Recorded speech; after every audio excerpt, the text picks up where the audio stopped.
Technical issue में तो क्या कर सकते हैं। चलो, ऑडियो तो है ना, अभी हो जाएगा सही। यस, अब ठीक है सर। तो की हाँ, अब ठीक है। अब थोड़ा सा टाइम लगता है वो स्ट्रीम होने में, थोड़ा सा वेट करना पड़ता है। चलो, तो अब शुरू करते हैं बेटा। सबसे पहले की कॉन्सेप्ट शुरू करेंगे, ठीक है। तो जो हमने पढ़ा है उसमें सॉल्यूशन चैप्टर्स में क्या क्या चीजें ऐसी हैं जिसमें सब्जेक्टिव ऑब्जेक्टिव क्वेश्चंस आते हैं, ऑब्जेक्टिव स्पेशली, तो उसको हम देखेंगे। तो एक तो बेटा सेपरेट कॉपी बनानी है इसकी आपको, ठीक है। हाँ, सेपरेट कॉपीज की आप बनाओगे, ठीक है। मैंने रिकॉर्डिंग स्टार्ट कर रखी है। चलो, तो फर्स्ट बेटा की कॉन्सेप्ट जो हमारा है वो वेपर प्रेशर को लेकर है। तो क्या है, देखो, अगर अपने पास प्लस सॉल्वेंट, ठीक है, और इनको मिला के क्या बनेगा, अपना सॉल्यूशन बनेगा, है ना। ये तो मैंने आपको बताया था। इस प्रोसेस का नाम क्या होता है, डिसोल्यूशन प्रोसेस भी बोलते हैं। होमोजीनियस मिक्सचर है ये, ठीक है। वेपर प्रेशर ऑफ बात करते हैं अब। अगर वेपर प्रेशर की, तो वेपर प्रेशर जो है प्योर लिक्विड का, vapour pressure of pure liquid किसके ऊपर डिपेंड करता है, कौन कौन से वो फैक्टर्स हैं जो वेपर प्रेशर को इफेक्ट करते हैं। तो पहले तो वेपर प्रेशर का मतलब बताया था आपको, it is the pressure exerted bye a liquid, ठीक है, इन वेपर फेज। तो वेपर फेज में जो लिक्विड के पार्टिकल्स हैं, अगर कोई वोलेटाइल लिक्विड है, उसके पार्टिकल्स अगर वेपर फेज में चले जाते हैं तो वो लिक्विड के ऊपर जो फोर्स एक्सर्ट कर रहे हैं, that is known as vapour pressure, ठीक है। अभी अगर देखें वेपर प्रेशर कैसे एग्जिस्ट करता है, देखो, तो दो प्रोसेस लगातार होती रहेंगी। क्या, सॉल्वेंट या लिक्विड के जो पार्टिकल्स हैं वो क्या होते रहेंगे, एक तो कंटिन्यूअसली वेपोराइजेशन या इवेपोरेशन होता रहेगा। इसका मतलब क्या, वेपोराइजेशन का मतलब कि पार्टिकल्स जो हैं सॉल्यूशन से निकल के क्या हो जाए, वेपर फेज में चले जाएं। यानी particles move from solution to vapour, vapour phase में चले जाएं। फ्रॉम लिक्विड फेज, सॉल्यूशन का मतलब एक्चुअल में क्या है, लिक्विड फेज में से जा रहे हैं वेपर फेज में, लिक्विड फेज से वेपर फेज में जा रहे हैं। और दूसरी तरफ क्या हो रहा होगा, रिवर्स प्रोसेस, यानी कि कंडेंसेशन हो रहा होगा। कंडेंसेशन का मतलब क्या हुआ, जब आपके पार्टिकल्स वापस वापस क्या करेंगे, move from vapour phase, vapour phase में चले जाए, लिक्विड फेज में आ जाए वापस। तो ये दोनों प्रोसेस बेटा लगातार होती रहती है। मैंने बताया था एक डायनामिक इक्विलिब्रियम रहता है, एग्जिस्ट डायनामिक इक्विलिब्रियम। और ये डायनामिक इक्विलिब्रियम जो है कंटिन्यूअसली क्या होगा, कंटिन्यूअसली चलता रहेगा। हम कब बोलेंगे कि वेपर प्रेशर एक्चुअल में इक्विलिब्रियम कंडीशन, कि दोनों प्रोसेस जो है वो कंटिन्यूअसली चल रहे हैं, सेम रेट पर, यानी कि दोनों फॉरवर्ड, यानी कि कंडेंसेशन वेपोराइजेशन प्रोसेस, ठीक है, सॉल्यूट प्लस सॉल्वेंट सॉल्यूशन बना रहे हैं, ये प्रोसेस, ठीक है। और वापस सॉल्यूशन के पार्टिकल्स जो है वो डिवाइड हो जाए सॉल्यूट और सॉल्वेंट में, दैट इज कंडेंसेशन। तो वेपोराइजेशन और कंडेंसेशन किसी लिक्विड का क्या होता रहता है, एक इक्विलिब्रियम स्टेज आ जाती है। इक्विलिब्रियम का मतलब क्या है, जब दोनों का रेट इक्वल हो। अभी वेपर प्रेशर कब इंक्रीज करेगा, वेपर प्रेशर कब इंक्रीज करेगा, जब आपके पार्टिकल्स जो है वो लिक्विड फेज से वेपर में ज्यादा बन रहे हो, यानी कि rate of formation of vapours, है ना, यानी कि ये वाला, दैट इज सॉल्यूशन से जो वेपर फेज में निकल रहे हैं। वेपोराइजेशन प्रोसेस जो है, जब उसका रेट ज्यादा होगा, we can say then rate of vaporization process is greater than the rate of condensation.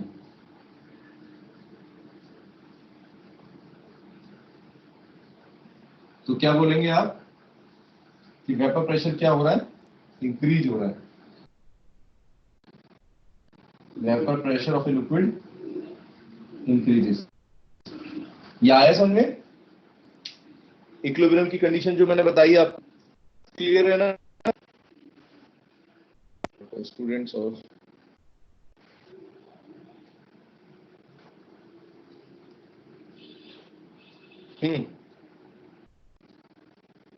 Okay ठीक है, ये सिचुएशन समझ में आ रही है सबको?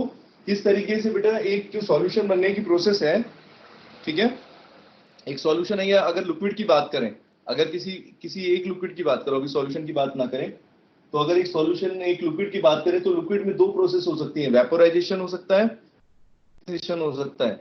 तो ये दोनों प्रोसेस अगर सेम स्पीड से हो रही हैं तो इसका मतलब आप ये कहोगे कि डायनामिक इक्विलिब्रियम एस्टैब्लिश हो गया है, यानी कि दोनों का रेट बराबर है। लेकिन वेपर प्रेशर कब इंक्रीज होता है, वेपर प्रेशर कब बढ़ेगा किसी लिक्विड का? when the rate of vaporization is greater than the rate of condensation। ये क्लियर है?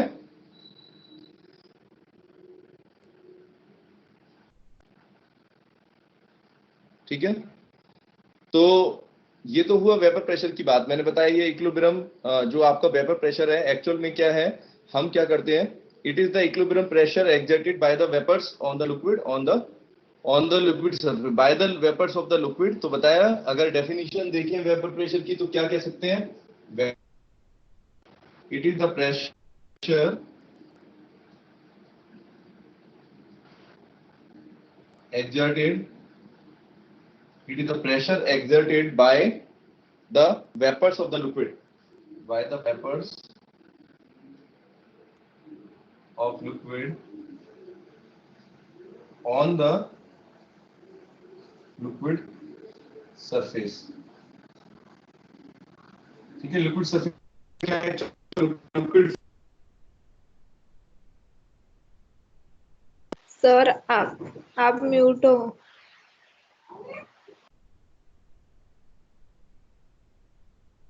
और सर ब्लैक बोर्ड का भी क्लियर नहीं दिख रहा और हमारा अटक भी सर वीडियो अटक गई। क्वालिटी होती है स्ट्रीम क्वालिटी। अरे सर वीडियो अटक सर गया। पर आपने ब्लैक बोर्ड पे जो भी लिखा है वो कुछ नहीं समझ रहा उसमें, कुछ समझ ही नहीं रहा है। देखो बेटा मेरे एंड सर ऑडियो भी अभी क्लियर नहीं आ रही, ऑडियो भी बहुत, और फिर से आप पॉज हो चुके हो। हाँ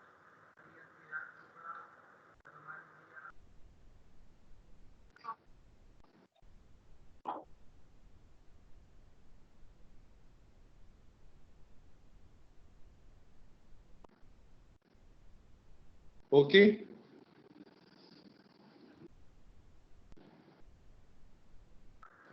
सर आपको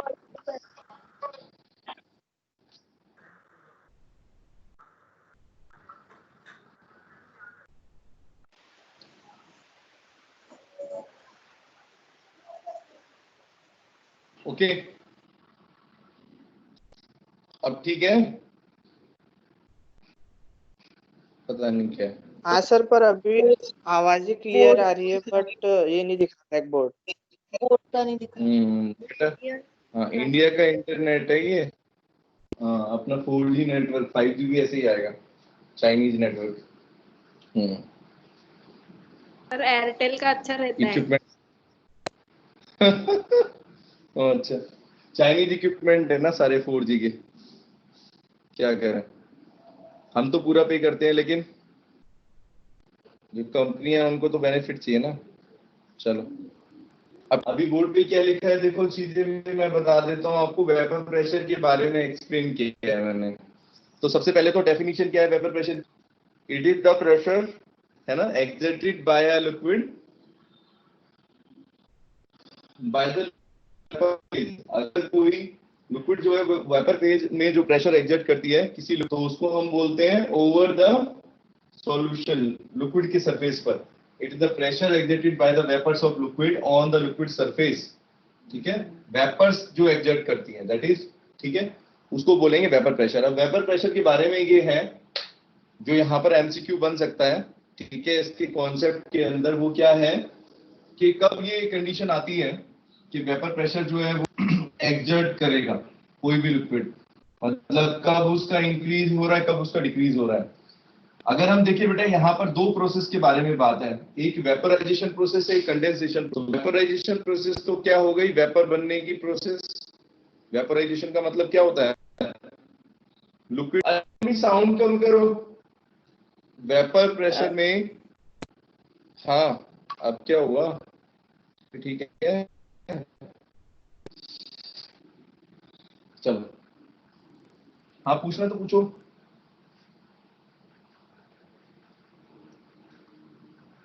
तो वेपराइजेशन में क्या प्रोसेस है बेटा, वेपराइजेशन जब लिक्विड के पार्टिकल्स सॉल्यूशन में से निकल के वेपर फेज में जा रहे हैं तो उसको क्या बोलेंगे, वेपराइजेशन। इसी तरीके से कंडेंसेशन क्या है, जब ये वेपर्स वापस अगर वेपर्स जो है वेपर फेज में चले गए और उसके बाद अगर ये वापस आए सॉल्यूशन के अंदर तो उसको क्या बोलोगे, कंडेंसेशन प्रोसेस। और इक्विलिब्रियम कंडीशन क्या होगी, इक्विलिब्रियम कंडीशन बेटा डायनामिक इक्विलिब्रियम कब स्टैब्लिश हो जाता है। डायनामिक इक्विलिब्रियम का मतलब क्या होता है, एक स्टैटिक इक्विलिब्रियम होता है, एक डायनामिक होता है। डिफरेंस क्लियर है किसी को, बताओ। 11th क्लास में थी ये सारी चीजें इक्विलिब्रियम में, नहीं याद है किसी को। स्टैटिक और डायनामिक इक्विलिब्रियम का क्या मतलब है यहाँ पर, what is dynamic equilibrium.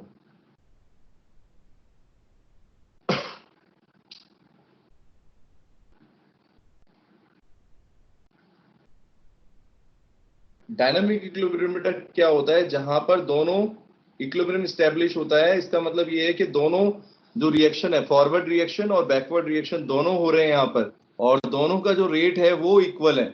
That is known as dynamic equilibrium condition. ठीक है, डायनामिक इक्विलिब्रियम उसको बोलते हैं। अब ये डायनामिक इक्विलिब्रियम यहाँ पर बेटा कौन सी प्रोसेस की वजह से हो रहा है, एक प्रोसेस तो है सॉल्यूट प्लस सॉल्वेंट सॉल्यूशन में, ठीक है, दैट इज वेपराइजेशन प्रोसेस। और दूसरी प्रोसेस जो है वो क्या है, सॉल्यूशन के पार्टिकल्स वापस सॉल्यूट और सॉल्वेंट में डिवाइड हो रहे हैं, तो उसको क्या बोलेंगे आप, yes condensation. First vaporization, second condensation, ठीक है ना। ये दोनों बेटा प्रोसेस हो रही है, तो जब ये प्रोसेस इक्वल होंगी then we will call dynamic equilibrium. ठीक है, ये दोनों इक्वल अगर रेट हो गए तो डायनामिक इक्विलिब्रियम है। अभी वेपर प्रेशर की जो डेफिनेशन है, वेपर प्रेशर की डेफिनेशन क्या है, बिल्कुल exact, it is the pressure exerted by the vapours of liquid, ठीक है, on the liquid surface at dynamic equilibrium या एट इक्विलिब्रियम, आप इक्विलिब्रियम लिखो, यानी जब इक्विलिब्रियम की कंडीशन हो उस पॉइंट पर कितना है। ठीक है, अब अगर मान लो इक्विलिब्रियम से कंडीशन आगे बढ़ गई, यानी कि वेपोराइजेशन की स्पीड बढ़ रही है, रेट ऑफ वेपोराइजेशन इंक्रीज हो रहा है, तो इसका मतलब क्या है, अगर रेट ऑफ वेपोराइजेशन बढ़ेगा तो इसका मतलब क्या बढ़ेगा, वेपर प्रेशर बढ़ेगा या कम होगा।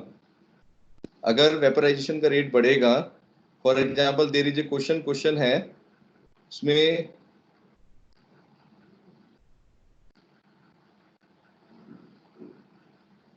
ठीक है, क्वेश्चन इस तरीके से आया कि what is the effect of vaporisation, या फिर वेपोराइजेशन पर क्या इफेक्ट होगा, what is the effect on vaporisation vapour pressure of a liquid by the rate of evaporation. इनके बीच में आपस में क्या रिलेशन है, वेपोराइजेशन और वेपर प्रेशर के बीच में। तो अगर वेपोराइजेशन बेटा rate of vaporisation is increasing, अगर वेपोराइजेशन का रेट इंक्रीज हो रहा है तो उसका मतलब क्या है कि वेपर प्रेशर भी लिक्विड का इंक्रीज करेगा। ठीक है, ठीक है सर एक बार फिर से बता दो। अब क्या पूछ, हाँ बोलो क्या कह रहे हो। सर ये आपने अभी जो बताया वो एक बार फिर से बता दो। बेटा इसीलिए मैंने ना रिकॉर्डिंग भी करी है, अगर आपको दिक्कत आएगी तो रिकॉर्डिंग देख सकते हो, ठीक है, वो स्ट्रीम पे रिकॉर्ड तो हो ही रहा है। चलो तो आप जो पूछ रहे हो मैं बता देता हूँ, मैंने यही कहा है, वेपर प्रेशर जो है, वेपर प्रेशर जो होता है बेटा लिक्विड का क्या होता है, it is the pressure exerted by the vapours of pure liquid, ठीक है, ऑन द लिक्विड सरफेस। ठीक है, तो वेपर्स जो है, लिक्विड के जो वेपर्स हैं वो कितना प्रेशर एक्सर्ट कर रहे हैं लिक्विड सरफेस के ऊपर, इक्विलिब्रियम कंडीशन के ऊपर। यानी इक्विलिब्रियम जब एस्टैब्लिश हो गया, इक्विलिब्रियम कब हो जाएगा, तब दोनों का रेट इक्वल हो जाएगा, यानी वेपोराइजेशन और कंडेंसेशन इक्वल हो, तो उसको क्या बोलेंगे, इक्विलिब्रियम एस्टैब्लिश हो गया। इस इक्विलिब्रियम पे बेटा कितनी प्रेशर एक्सर्ट कर रहे हैं वेपर्स लिक्विड के सरफेस पर, it is called vapour pressure.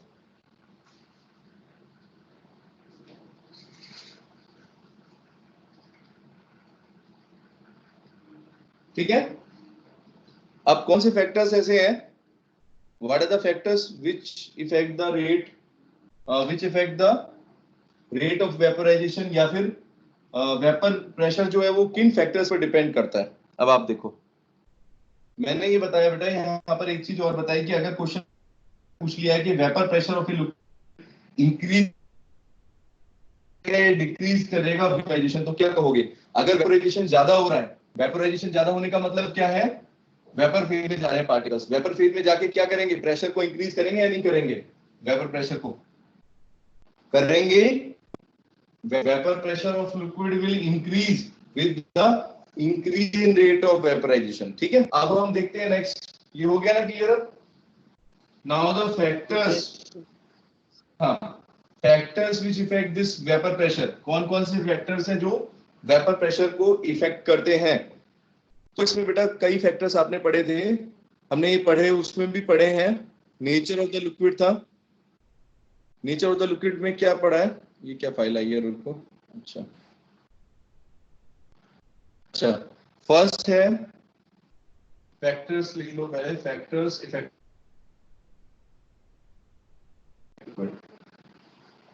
तो फैक्टर्स कौन कौन से हैं समझने की कोशिश करते हैं, ठीक है, ऑफ ए लिक्विड। फर्स्ट जो बेटा फैक्टर है वो नेचर, नेचर ऑफ लिक्विड। अब लिक्विड की नेचर का क्या मतलब है ये समझेंगे। अभी जो लिक्विड हम देख रहे हैं, जिसके वेपर प्रेशर की बात कर रहे हैं, उसमें इंटरमोलिकुलर फोर्स की बात करो पहले, इंटरमोलिकुलर फोर्स। अगर इंटरमोलिकुलर फोर्सेस इंक्रीज करें, अगर इंटरमोलिकुलर फोर्स इंक्रीज करेंगे, ठीक है, यानी पार्टिकल्स के बीच में खुद के पार्टिकल्स, जैसे लिक्विड के पार्टिकल्स का मतलब यहाँ पर क्या है, जो सेम टाइप ऑफ फोर्सेस हमने पढ़े थे, ए और बी बी, ठीक है, इनके बीच में जो फोर्स है, तो इन इंटरमोलिकुलर फोर्सेस अगर मान लो इंक्रीज करते हैं, ये डिक्रीज करते हैं, फोर्सेस को इंक्रीज करेंगे, तब क्या होगा आपका, वोलेटिलिटी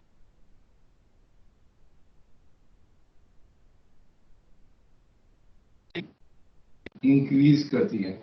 अभी समझाऊंगा वोलेटिलिटी का वेपर प्रेशर से, देखो मतलब क्या है। वोलेटिलिटी वो इतना ज्यादा वोलेटाइल होगा, उसकी वेपर प्रेशर है उतना ही ज्यादा क्या है, वोलेटाइल हो। सर अभी आपने जो बोला उसका कुछ नहीं समझा। आपका वीडियो हेलो, हाँ सर, हाँ बोलो सर। पता नहीं सर, मैंने तो अपनी तरफ से नेटवर्क लगा रखा है पूरा, इसमें तो ऐसा कुछ आ नहीं रहा, बीच बीच में फ्लक्चुएशन हो जा रहा है। हाँ, अच्छा, पता है आज एक फोन का तो ये दो, आज घर में जितने भी थे, तो एक फोन का तो पूरा करा लिया मैंने नेट, वो भी पूरा यूज हो गया।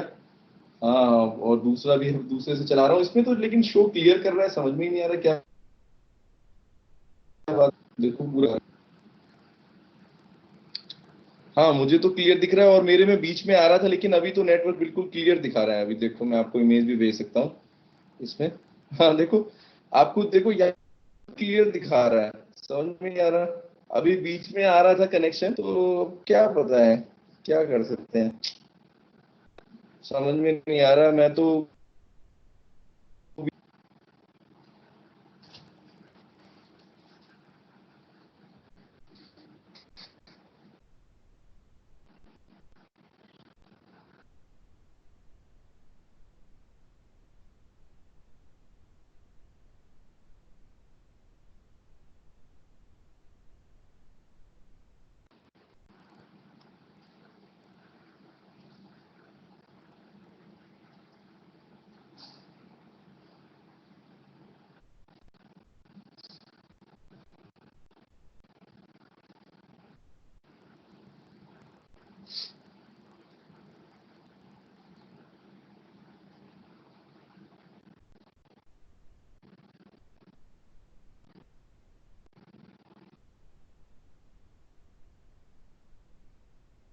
क्लियर है?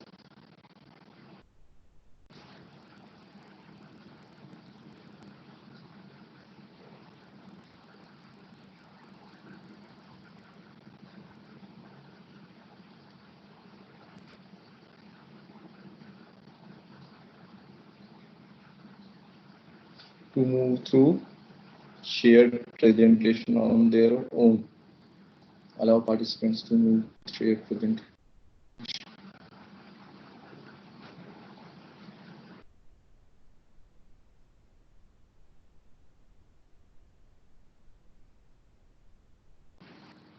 फैक्टर्स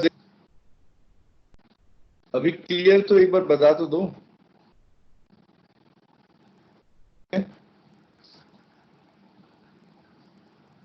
आवाज बराबर नहीं आ रही है। आवाज तो मैंने बोला ही नहीं है, अब बोला है। अब क्लियर है? हाँ। चलो ठीक है, इसका मतलब ठीक है। चलो तो बात कर रहे थे बेटा फैक्टर्स की, कौन कौन से फैक्टर्स जो है वेपर प्रेशर को, किसी लिक्विड के वेपर प्रेशर को इफेक्ट करते हैं। तो पहला फैक्टर बेटा जो है nature of intermolecular, nature of liquid. तो लिक्विड के नेचर में जो सबसे मेन प्रॉपर्टी जो हमने तब भी पढ़ी थी वो थी इंटरमोलिकुलर फोर्सेस, या इनको बोलते हैं कोएसिव फोर्सेस। ठीक है, तो इंटरमोलिकुलर फोर्सेस में अगर ये वाले तो अपने अधेसिव फोर्स, सॉरी कोएसिव है, यानी सिमिलर पार्टिकल्स के बीच में जो फोर्स है। अभी ये फोर्स बेटा अगर कम है, अगर इंटरमोलिकुलर फोर्स वीक पड़ेगा तो क्या होगा, वोलेटिलिटी बढ़ेगी। तो वोलेटिलिटी का मतलब क्या है बेटा, आप बोलोगे इट इज वोलेटाइल लिक्विड, तो बताया था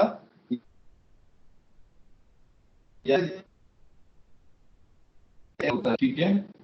और वोलेटिलिटी ज्यादा होने का मतलब, अगर किसी लिक्विड का वोलेटिलिटी ज्यादा है, इसका मतलब आप क्या कहोगे कि उसका वेपर प्रेशर ज्यादा है as compare to the other liquid. ठीक है, लिक्विड्स है, हाँ, दोनों के वेपर प्रेशर, एक का वेपर प्रेशर कम है, दूसरे का वेपर प्रेशर ज्यादा है, तो आप जिसका वेपर प्रेशर कम है उसको बोलोगे इट इज लेस वोलेटाइल, और जिसका ज्यादा वेपर प्रेशर है तो उसको बोलोगे इट इज मोर वोलेटाइल। ठीक है, तो वोलेटिलिटी बेटा किस चीज पर डिपेंड करती है, इंटरमोलिकुलर फोर्स पर पहले तो डिपेंड करती है। इंटरमोलिकुलर जो होते हैं फोर्सेस जो है वो क्या होने चाहिए, अगर वो कम हो रहे हैं तो वोलेटिलिटी क्या होगी, ठीक है, वोलेटिलिटी क्या होगी, इंक्रीज होगी। ठीक है, इसी तरीके से देखो, अगर दूसरी चीज को देखें, अगर बॉइलिंग पॉइंट के कंपैरेटिवली देखें, अगर हम लिक्विड की बात करें, अगर लिक्विड का बॉइलिंग पॉइंट डिक्रीज हो रहा है, कम हो रहा है, तो अगर बॉइलिंग पॉइंट डिक्रीज करता है तब भी वेपर प्रेशर क्या करता है, लिक्विड का वेपर प्रेशर क्या होगा, तब भी इंक्रीज होगा। बॉइलिंग पॉइंट कम हो रहा है तो इससे क्या मतलब है, बॉइलिंग पॉइंट की डेफिनेशन क्या थी, it is the temperature at which the vapour pressure, हाँ, बॉइलिंग पॉइंट की डेफिनेशन क्या थी हमारी, उसमें वेपर प्रेशर और एटमॉस्फेरिक प्रेशर इक्वल आ जाएगा। इक्वल हो जाता है ना। तो बेटा जिस टेम्परेचर पर, हाँ, बॉइलिंग पॉइंट कम होने का मतलब क्या है, कम टेम्परेचर पर, है ना, बॉइलिंग पॉइंट अगर कम हो रहा है किसी लिक्विड का, इसका मतलब आप ये समझो कि इसका मतलब ये है कि कम टेम्परेचर पर, यानी लेस टेम्परेचर पर ही उसका जो वेपर प्रेशर है वो इक्वल हो गया अपने उसके एटमॉस्फेरिक प्रेशर के। तो इसका मतलब बेटा क्या है, उसका वेपर प्रेशर क्या है, वो इंक्रीज कर रहा है, यानी उसकी वोलेटिलिटी है। वेपर प्रेशर बढ़ेगा तो बॉइलिंग पॉइंट क्या होगा, कम होगा। कम हीट देने को, उसको करने के लिए आपको कम हीट देनी पड़ेगी, उसका बॉइलिंग पॉइंट कम हो गया, क्योंकि वेपर प्रेशर ज्यादा था तो वेपर फेज में ज्यादा पार्टिकल्स चले गए। अभी वो पार्टिकल क्या करेंगे, प्रेशर एग्जर्ट कर रहे हैं।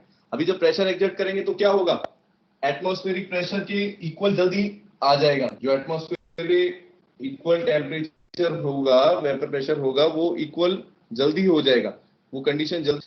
ठीक, ये है आपका। चलो उसके बाद नेक्स्ट देखते हैं और क्या था फैक्टर्स।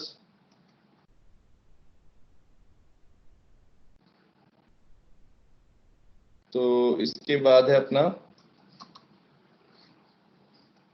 अगला फैक्टर देखेंगे।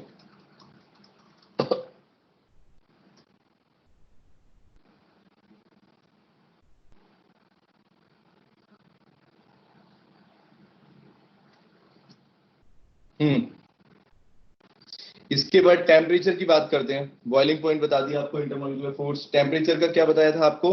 अगर टेम्परेचर इंक्रीज करता है तो क्या होगा? If we increase the temperature then we will see vapour pressure क्या होगा, इंक्रीज करेगा। If the temperature is increasing तो वेपर प्रेशर क्या होगा? इंक्रीज होगा। कैसे समझेंगे इसको? अगर temperature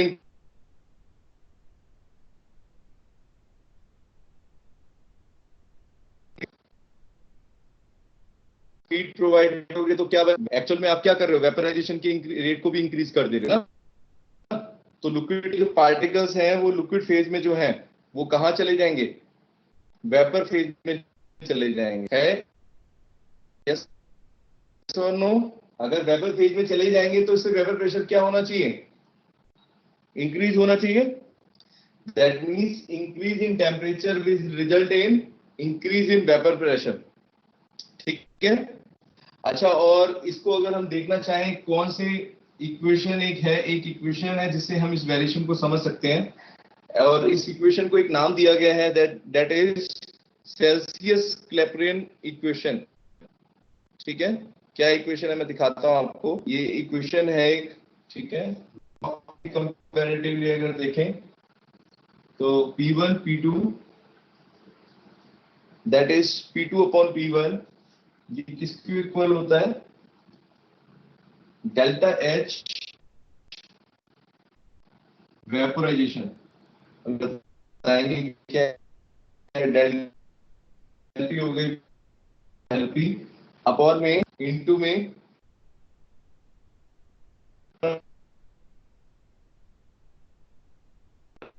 T minus 1 upon T2 as Clapeyron equation. ठीक है।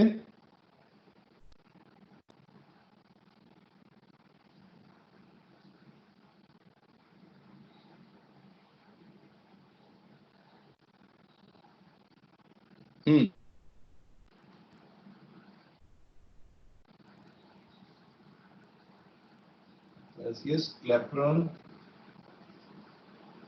इक्वेशन।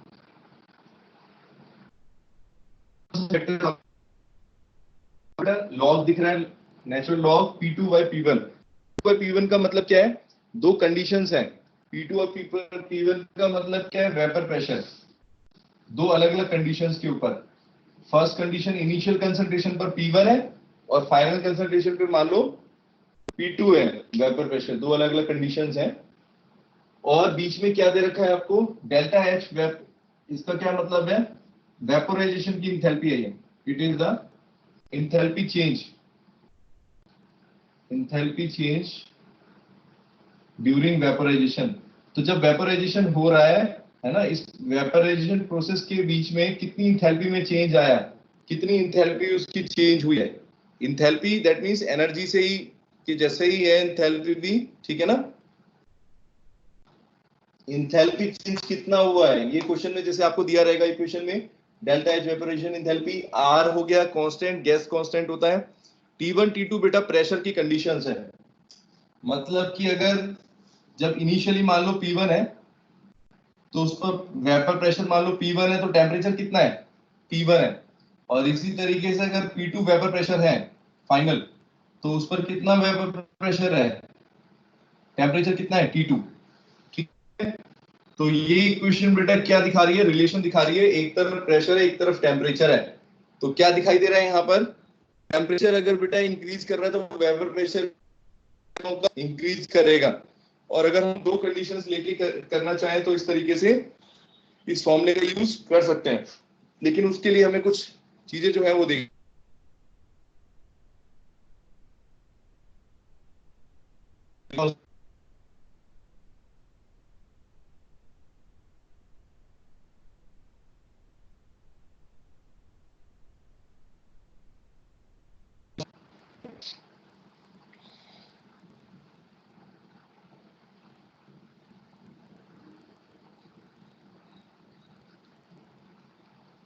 ये क्वेश्चन समझ में आ गया बेटा?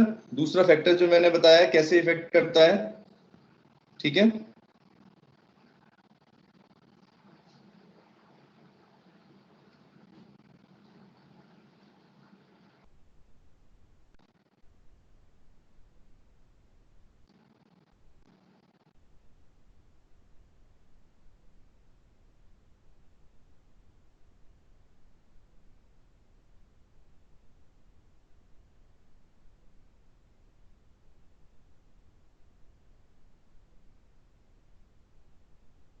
मुझे वीडियो ही नहीं दिख रहा, सिर्फ प्रोफाइल दिख रही है। सर वीडियो पॉज हो गया।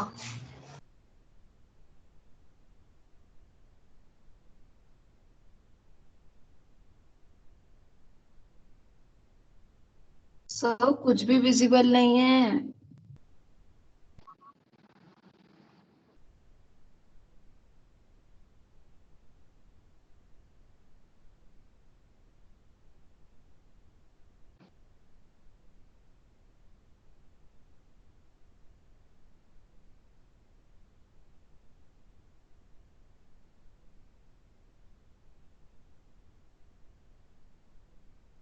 ठीक है,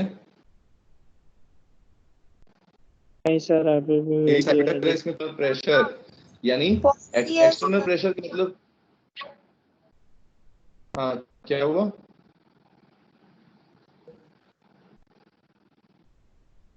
सर वीडियो पूरा ब्लर दिख रहा है।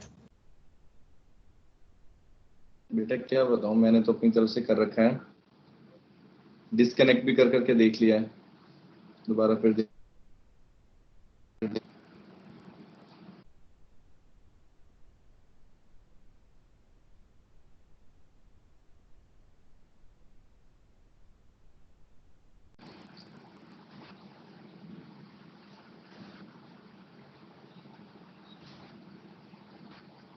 ठीक है।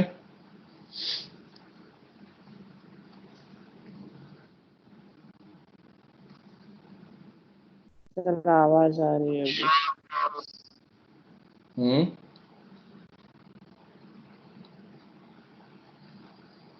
हाँ तो बेटा बात कर रहे थे, बॉइलिंग पॉइंट होता है जब एटमॉस्फेरिक प्रेशर के इक्वल। तो एटमॉस्फेरिक प्रेशर तो अपना है ही 1 atm या 1 बार जैसे हम लेते हैं एटमॉस्फेरिक प्रेशर। तो इसको अगर एग्जैक्ट डेफिनेशन थोड़ा सा और सकते हैं, it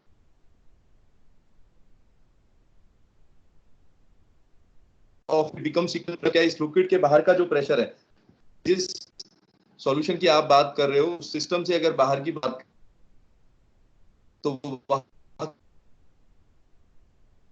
sir video bar bar pause हो रहा है। आपकी आवाज भी क्लियर नहीं आ रही। जनरली तो एटमॉस्फेरिक प्रेशर ही होता है, लेकिन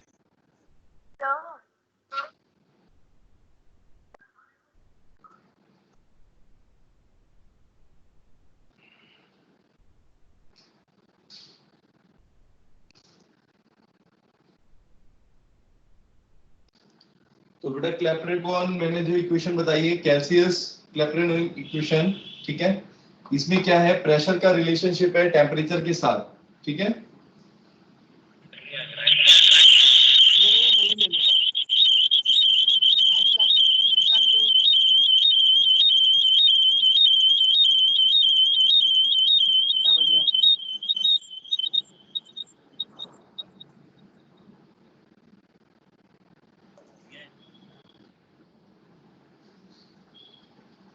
ठीक है बेटा कोई बात नहीं, मैंने रिकॉर्डिंग पे कर रखा है, अगर नहीं होगा तो कम से कम, ठीक है। तो बॉइलिंग पॉइंट की बात कर रहे थे, ऐसा टेम्परेचर